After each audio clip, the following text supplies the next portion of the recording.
Assalamualaikum dan salam sejahtera. Berita Pagi Sarawak edisi Sabtu 13 Februari bersama saya Muhammad Azizi Rahim. Setiap tanggal 13 Februari, masyarakat di seluruh dunia akan merayakan sambutan Hari Radio Sedunia. Radio merupakan salah satu media yang digunakan untuk mendapatkan pelbagai informasi. RTM Sarawak turut sama meraikan sambutan ini dalam norma baharu. Kita terus bersama wartawan Monica Geri yang sudah bersedia dengan laporannya. Monica.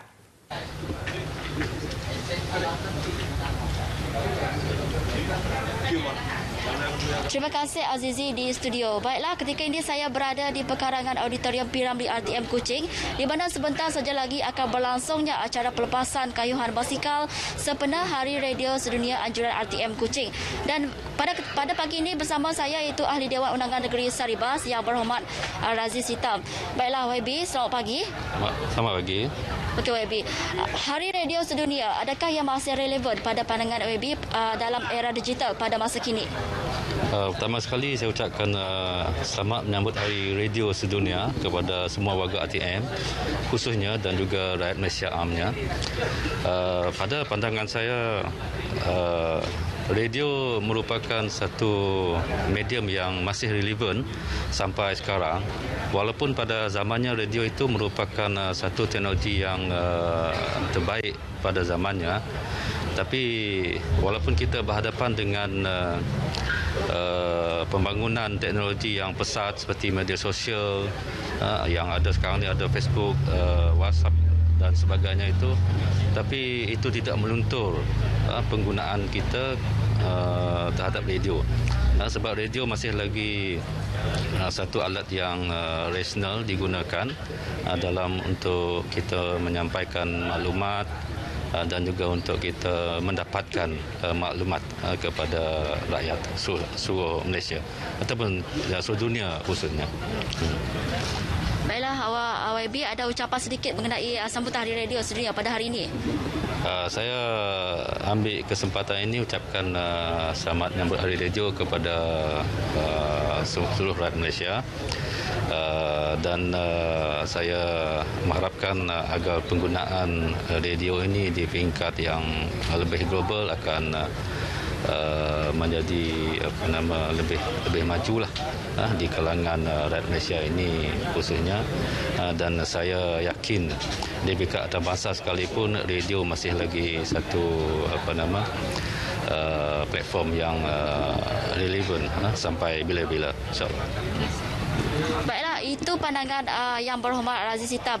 Turut bersama saya ketika ini Azizi iaitu Pengarah Penyiaran Negeri Sarawak iaitu Tuan Abdul Hadi Muhammad Yusof. Baiklah Tuan, boleh kongsikan mengenai acara kita pada pagi ini? Awalnya saya ingin mengucapkan selamat Hari Radio Sedunia kepada semua penyiar kita di RTM Sarawak khususnya dan di seluruh negara.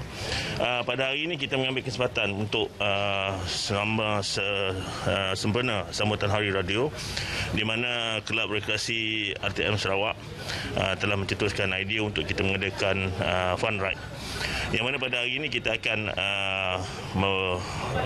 berkayuh di sekitar Menarai Kuching lebih kurang dalam 30 km, yang mana menghimpunkan kurang lebih 70 pekayuh-pekayuh yang mananya terdiri daripada warga penyiar itu sendiri.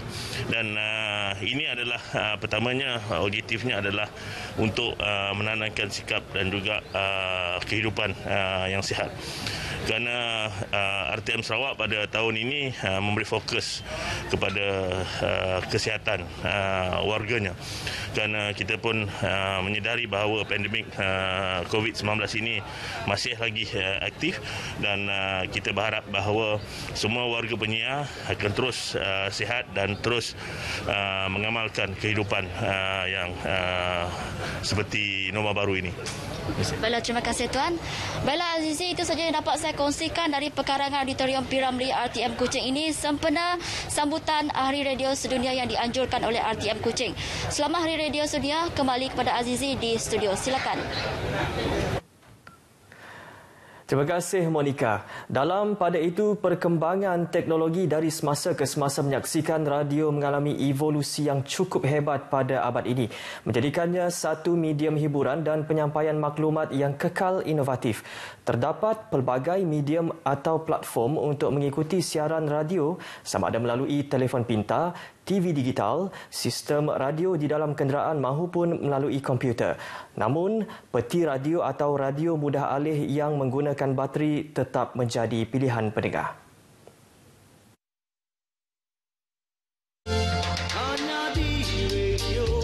Bagi masyarakat di Sarawak, radio mudah alih menjadi teman setia mereka sama ada di rumah atau semasa keluar mencari rezeki, baik di kebun atau berniaga di pasar-pasar tamu.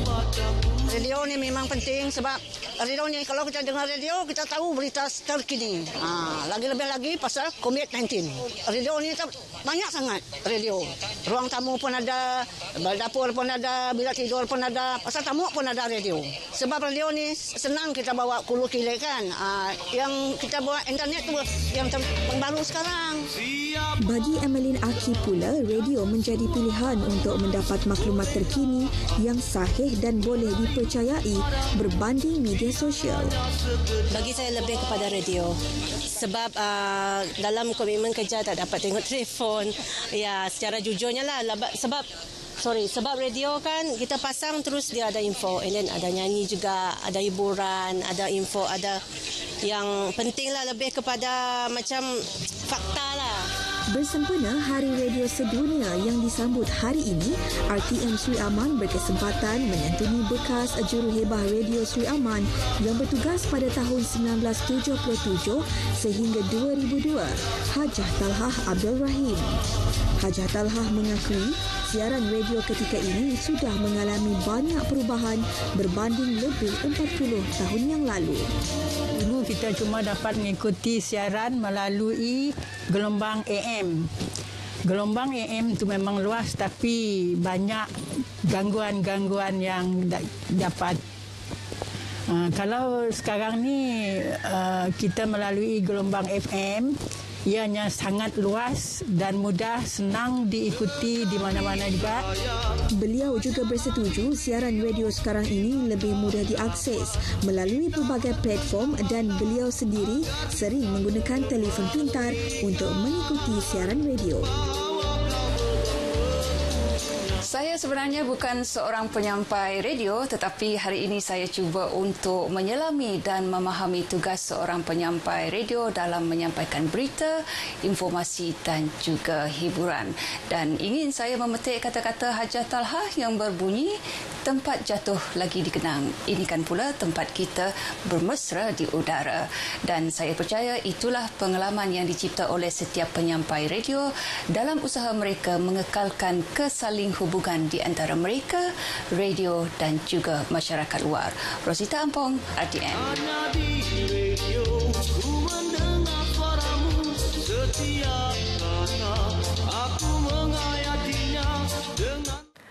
Peranan radio RTM dalam menyalurkan informasi selain hiburan terus dihargai.